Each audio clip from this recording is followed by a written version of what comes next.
Not difficult. So as long as you've got a reasonably powerful signal, you'll get all of the handsets in the area sending you all of their traffic. This technique is called IMSI catching. It's so named because you do get the IMSI rather than the TIMSI. You can detect it from the phone. The phone has the capability to tell the user space or any other part of the phone what MNC, MCC it's connecting to, whether or not it's got crypto, all of this stuff. The vast majority of baseband implementations that we've looked at simply don't care. They'll quite happily connect to pretty much any base station we throw up. So you can actually build an IMSI catcher from open source components. This is essentially the hardware basis for it. This is the Universal Software Radio Peripheral, the USRP. It's a very common piece of hardware. The only modification that we had to do to this, you can see there's an extra little board here. The USRP has a 64 megahertz clock on board, which is not stable enough for GSM. So when you're talking about GSM 900, when you set your frequency, you have to set that to an accuracy of less than 500 hertz. So this extra clock gives it an accuracy of less than half a part per million. Very good frequency stability, and that's basically it in terms of the hardware. Very, very common to see these, and the clock modules are relatively easy to obtain. In this particular case, the clock module doesn't run at 64 megahertz. All of the GSM clocking is derived from a 13 megahertz clock, so this is actually a 52 megahertz clock, so that we get multiples of our primary frequency, and we don't need to do frequency translation in software. So the hardware is very simple. The software side, OpenBTS, is effectively a software implementation of the UM air interface for GSM. The combination of OpenBTS providing the UM interface and Asterisk providing backhaul connectivity, it's relatively easy to set up. Asterisk can be kind of a bear to configure, and OpenBTS can be a little picky about library versions, but as long as you can work a configure script and a make file, you can build your own IMSI catcher. It's not tremendously difficult. So once you've built this, how do you actually operate it as an IMSI catcher? Well, if you wanted to break the law, you just pick an MNC tuple for the network that you want to spoof, and just configure it. Find an open channel, find a channel that nobody's currently transmitting on so that you're not overwriting anyone else's signal, you get a nice clean signal, and just run the base station. Wireshark is great for monitoring what's going on. Wireshark has two analyzers in it. One which does SIP traffic, so when the calls come out of Asterisk going to your backhaul SIP provider, Wireshark has built-in capabilities to just decode the SIP traffic, decode the GSM codec within that audio stream, and just play it back or save it. Likewise, if you can actually get access to the raw GSM packets, it does also have a GSM analyzer as well. The alternative is you can capture the data straight over the air with AirProbe. That's another open source package, again uses the USRP. So there's plenty of open source software around for building IMSI catchers, for running test base stations, for sniffing traffic off the air, depending on what attack you want to implement. So obviously we have the equipment, we've played with this a little bit. Obviously we haven't spoofed any real networks, honestly. However, we have found a few interesting bugs in baseband implementations. One particular example was an iPhone 3G that we came across. We don't know quite what was wrong with this iPhone, but we set our MNC MCC tuple to 00101. So it's a test network in a test country. No phones should ever connect to that.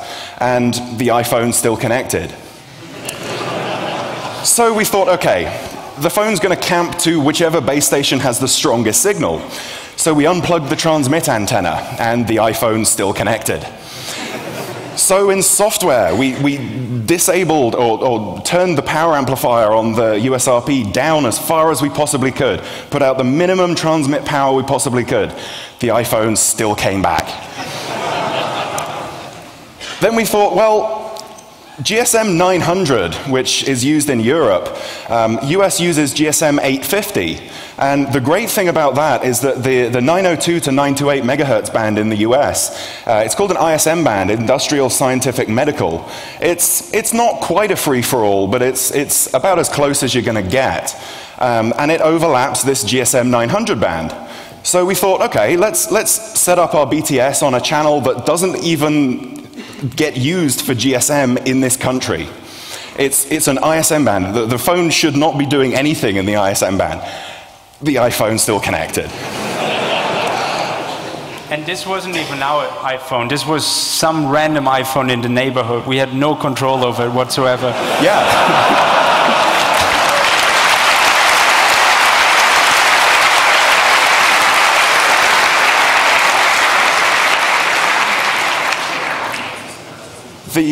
The particularly amusing thing about this is that on several occasions we've actually tried to deliberately get iPhones to camp to our BTS, and the vast majority of iPhones that we've tested won't go anywhere near this thing. They can't talk to it. So this one particular iPhone 3G was, I don't know what was going on with it, but it certainly just, it was like it was banging its head against us saying, hack me, hack me, hack me, hack me. Absolute craziness. Some other bugs that we found when we've been playing around with IMSI catchers and base stations. There was a post on the OpenBTS Discuss mailing list. A student in China sent a message saying, "I think they're going to kill me."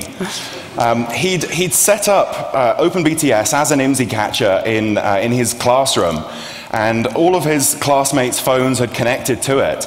And obviously, the network name that came up on the phone was OpenBTS. He'd left it as the default. That kind of clued people into the fact that something was going on, and they got a little upset with this, and so he shut down the base station, and the OpenBTS network short name remained, even after they'd unplugged the batteries, hard rebooted the phones. As far as I know, they still say OpenBTS on them. It's... and again, the great thing about it was that all of the cheap and cheerful, like candy bar phones, they were all absolutely fine. They just quite happily said, you know, China Telecom when the BTS was removed. It was all of the big expensive smartphones that cached the network name and wouldn't get rid of it. Another good one, OpenBTS has there's lots of layers of registration in GSM. There's the HLR, the hardware location registry. This is what is responsible for actually authenticating the phone into the network. That's generally handled by Asterisk when you're dealing with OpenBTS. But OpenBTS does also have an air level authentication.